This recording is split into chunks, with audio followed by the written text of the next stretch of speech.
नमस्कार. नमस्कार. आपला परिचय. अंकुश चंद्रकांत मारे. अंकुश, आज जी काय खरेदी केली ही कोणत्या तत्वावर केली आणि का केली आणि पुढं काय ठरवलं ही वासरू घेऊन काय करायचं? हे वासरं निवडल ह्या हिशोबाने घेतलं. या पुढं एक आपल्याला ओळ मालक यायचा. बर, निवडल हा हिशोब कोणाच्या धर्तीवर? हे खास तुमच्या विश्वासावर. बर.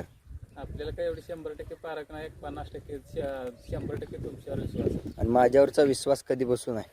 आज एक 10 महिने झालं कंप्लीट. बर बर परभणी यात्रेत आपण वासरं घेतलेलं त्याच्यावर खात्री लागली आपल्याला. बर बर बर बर. वासरू घेतल्यानंतर काही चर्चा केली का घरच्यांची, मित्राची? होय होय. बर, काय म्हणले? काय एवढं बारका म्हणजे काय पैसे जरा जास्त देतं. बर बर बर. असलं म्हणलं काय आपल्याला नाराज चांगले प्युअर जाते. आताच्या ह्या घडीला जरी कोण म्हणत असेल पैसे जास्त वासराला, तर हाय असं